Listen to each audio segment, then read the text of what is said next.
Madame la Présidente, Monsieur le Ministre, Madame la Présidente de la Commission, Monsieur le rapporteur, mes chers collègues. Comme cela a été rappelé déjà tout au long de ces débats, l'automobile française se trouve aujourd'hui au carrefour de son histoire. Depuis plus d'un siècle, elle est l'un des piliers de notre économie et irrigue des pans entiers de notre industrie, de la métallurgie à la chimie, en passant par la défense. Avec plus de 350 000 emplois et plus de 4 000 sites, elle façonne encore nos territoires. Pourtant, cette filière emblématique, jadis symbole de souveraineté et de maîtrise industrielle, se trouve désormais profondément fragilisée. Les difficultés sont multiples. Le ralentissement de la production, la hausse des coûts, la concurrence internationale exacerbée et une dépendance croissante à des technologies étrangères affaiblissent considérablement nos entreprises. À cet affaiblissement structurel s'ajoute un choc conjoncturel inédit. La succession de la crise sanitaire, de la crise des semi-conducteurs, puis de la crise énergétique, cela a été rappelé, qui ont conduit entre 2019 et 2024 à une perte de plus de 2 millions de véhicules sur le marché européen. En France, la situation est tout aussi préoccupante, avec une nouvelle baisse de 100 000 immatriculations en 2025 et une contraction annuelle moyenne de 400 000 immatriculations depuis 2020. Pour quel résultat ? Le secteur devrait perdre près de 3,5 milliards d'euros de chiffre d'affaires cette année, entraînant mécaniquement plus d'1 milliard d'euros de pertes fiscales pour l'État. Dans le même temps, une dizaine de projets industriels ont échappé à la France au profit de pays voisins comme l'Espagne ou l'Allemagne. Ces éléments constituent une véritable double peine pour notre pays. Moins de recettes publiques et une poursuite inquiétante de la désindustrialisation. À ces fragilités s'ajoute la perspective de l'interdiction par l'Union européenne de la vente de véhicules thermiques neufs d'ici 2035.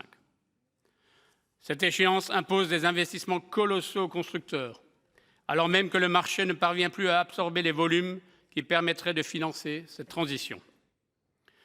Le danger est réel, un recul industriel qui menace non seulement nos entreprises, mais également nos territoires. Car nos territoires ne vivent pas la mobilité de manière uniforme. Si la République est une et indivisible, les territoires, eux, ne le sont pas.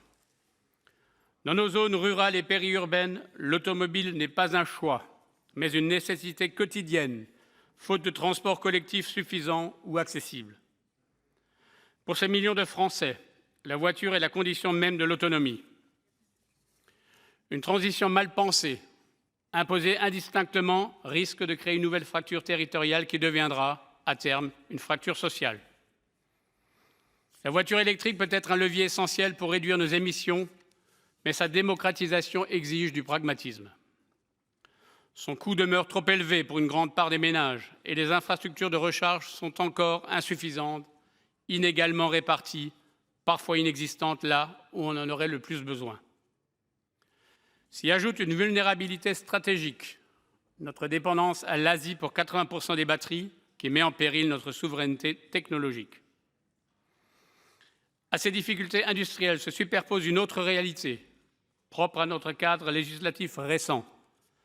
En un an seulement, notre industrie automobile a subi plus de 10 modifications réglementaires avec, entre autres, la méthodologie de l'éco-score, la suppression du bonus, l'abaissement des seuils des malus CO2 et celui de la masse, et même la création d'un malus sur les véhicules électriques à batterie. Cette instabilité décourage l'achat des particuliers et des entreprises, freine les investissements et fragilise bien évidemment l'ensemble du marché. Pire encore, cette instabilité s'accompagne d'incohérences profondes. L'éco-score, censé limiter l'arrivée de véhicules électriques chinois, pénalise en réalité surtout les véhicules européens. Avec quelles conséquences ? 65% des modèles électriques vendus en France, majoritairement européens, se trouvent exclus du bonus et du leasing social. La création d'un malus masse sur les véhicules électriques, au moment même où l'État affirme vouloir accélérer l'électrification du parc, accentue encore cette incohérence. Le résultat est clair.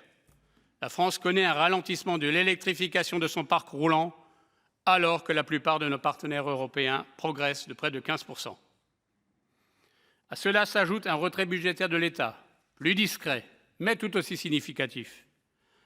L'augmentation du malus écologique et du malus masse alimentent désormais directement le budget de l'État, tandis que les aides à l'achat, bonus et leasing social sont basculés sur les certificats d'économie d'énergie, financés non par l'État, mais par les consommateurs. Pour autant, nous ne devons pas céder à la fatalité, car la France dispose encore d'atouts considérables. Le marché européen comptera 250 millions de véhicules vieillissants à renouveler d'ici 2040, dont 40 millions en France. Ce marché captif constitue une opportunité industrielle majeure qui devrait être le socle de nos stratégies publiques.